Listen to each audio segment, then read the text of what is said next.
Okay, this is for integrated math. We're going to go over, but it actually plays into geometry as well. So what we're going to do, I'll label this as geo/integrated math. What this is we're going to go over a series of special right triangles. Today we're going to focus on the 30, 60, 90 triangle. Which means I need to fast forward. Boom, 30, 60, 90. Okay, so what this essentially is, if you remember, is half of an isosceles triangle. And like the isosceles right triangle, the 1, 1 square root of 2 triangle that we went over in a previous video, this one has a certain set of a ratio, a gross ratio, gross meaning all of it together, not ew, gross, which affects all 30, 60, 90 triangles. All 30, 60, 90 triangles will always be in a 1 square root of 3 2 ratio. So we're always going to have a short leg. Remember, the difference between the legs and the hypotenuse in a right triangle, or the legs are those sides which make up the right triangle. The hypotenuse is the side opposite the right angle. So we have our short leg, which I abbreviate as SL. We have our long leg, LL. And we have our hypotenuse, H. I know that's like crazy imaginative of me, right? So SL, LL, and H. So what we're going to be doing over the next couple slides, and this shouldn't take more than 5-10 minutes, is show you how to figure out how to go when you're given one leg of these special right triangles, how to find the other legs of the triangle. So if you're given the short leg, okay, and this is the easiest because it's the 1, right?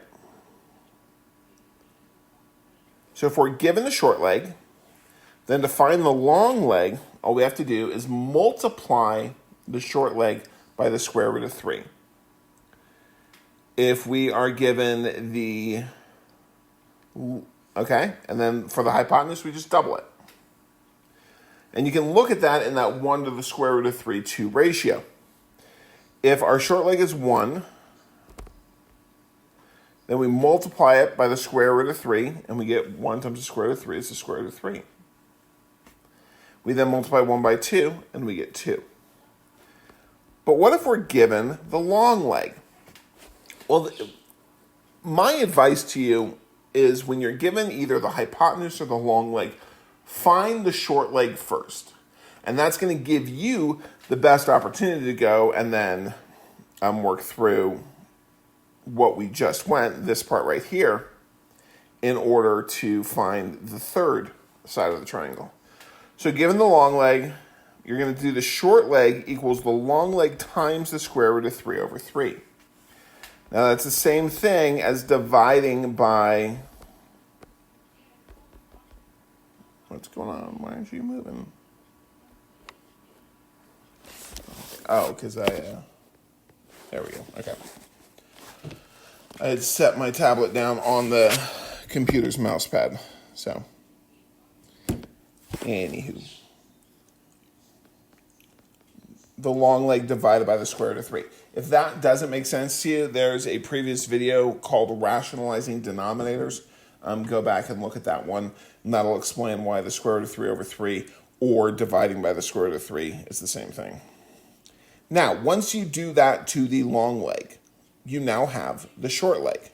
So you can just go there and multiply the short leg by 2 and get the hypotenuse. And that's why I say if you're given the long leg or given the hypotenuse, my advice is always to use that piece, that long leg or the hypotenuse, to go back, find the short leg, and then wrap that through to the missing leg, whether it's the hypotenuse or the long leg. Given the hypotenuse, you're going to take your short leg. To get the short leg, you divide the hypotenuse by 2. And then once you have the short leg, you multiply that by the square root of 3.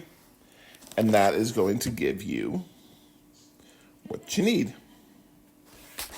Okay, so let's do some examples. So, short leg. The short leg is always across from the 30-degree angle.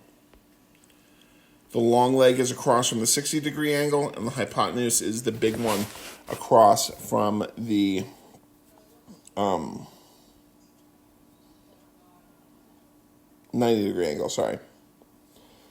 So, excuse me, short leg equals 4. So the long leg is going to equal the short leg 4 times the square root of 3, or 4 radical 3. The hypotenuse is going to be the short leg 4 times 2, or 8. That's it. Okay? So we always like it when we're given the short leg, okay? The short leg is the easiest one because you just multiply by the square root of 3, multiply by 2. Now, however, what if we are given, and notice here, I'm going to do 2 different ones where you're given the long leg. So I have 4, and then that's 4 radical 6, okay? So on the top one, the long leg equals 4, which means the short leg, so the short leg, equals the long leg 4 times the square root of 3 over 3. When we're multiplying a whole number by the square root of 3 over 3, that's a fraction. So when you multiply a whole number by a fraction, you put the whole number over 1, and then multiply across. So my short leg is now 4 radical 3 over 3. So to find the hypotenuse, I take my short leg, 4 radical 3 over 3. See, we just found it. Now we're going to use it. Multiply that by 2, or because we're dealing with fractions, 2 over 1. And that's going to equal 8 radical 3 over 3.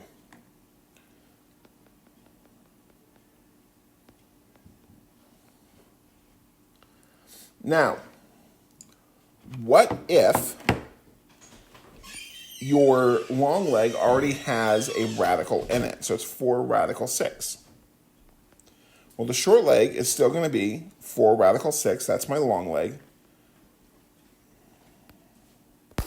So we're actually going to do the exact same thing here. 4 radical 6 divided by the square root of 3.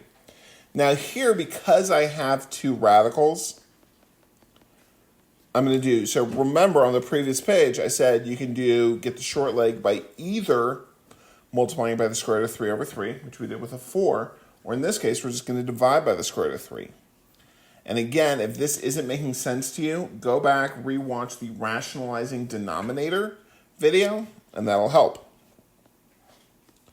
Square root of 6 divided by the square root of 3 is the square root of 2. So that gives us our short leg of 4 radical 2. And then we double that to get the hypotenuse, 8 radical 2.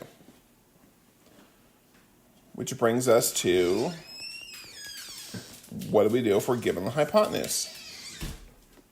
So here I've given 2 hypotenuses. My wife just gave me a fairly degrading look for making stupid dad jokes during this. Okay, so the short leg is going to be the hypotenuse 6 divided by 2, or 3. We then take the short leg, multiply it by the square root of 3, and get the long leg, 3 radical 3. Okay? Easy peasy. But what if we have a hypotenuse that's 9 radical 5? Now here, notice that not only is 9 not evenly divisible by 2, but we have a radical there. So what we're going to do, now this is one of the things I love about math and one of the things that drives people nuts about math. We have 2 problems on the paper here. One is clearly more complex than the other one. But the fact that it's more complex doesn't mean that you change the steps. It doesn't mean that you change the rules. All it means is that you have to be more attentive to what you're doing. So we take 9 radical 5, and we divide it by 2.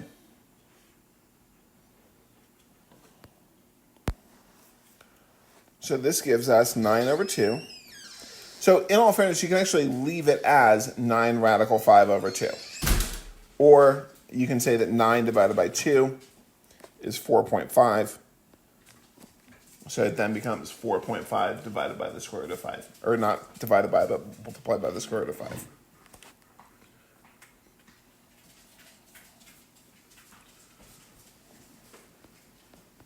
The long leg, we then take our short leg, 4.5 radical 5, or 9 radical 5 over 2, and we multiply it by the square root of 3. Now, just like we were able to do the square root of 6 divided by the square root of 3 is the square root of 2, here we can do the square root of 5 times the square root of 3 is the square root of 15. So we end up with 9 radical 15 over 2. Notice that, again, just because the problem is more complicated doesn't change how we approach the problem. It doesn't change the steps we take. It doesn't change the rules of math. Okay? It just means we have to slow down a bit, be a bit more attentive, be a bit more precise. Okay? But that's what I love about math, is it's all addition. Okay? It's all the same steps. We're just using them in different ways. So you can also say 9 over 2 is 4.5, so you can also have 4.5 radical 5 times the square root of 3, or 4.5 times the square root of 15. Okay, so that does it for this integrated math one.